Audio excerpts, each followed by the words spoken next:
আজকে যদি আমাদের বন্ধ থাকে দোকান, তাহলে তাদেরকে আমরা কিভাবে এই মার্কেটে আজকে আমরা খোলা দিব?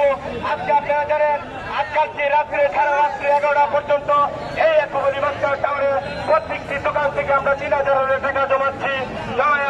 আজকে আমরা সকালবেলা টাকা দেওয়ার কথা ছিল, যে টাকা দিলেই সাথে সাথে বিদ্যুৎ লাইন আমাদেরকে লাগাই দিবে। আজকে আমরা সকালবেলা জানতে পারছি যে আজকে আমাদেরকে বিদ্যুৎ লাইন আমাদেরকে দেয় নাই।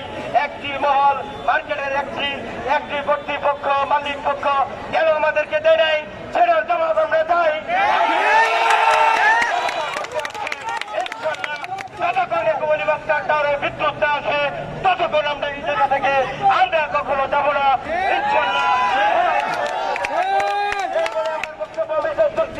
আসসালামু আলাইকুম। এখন আপনাদের মধ্যে বক্তব্য রাখবে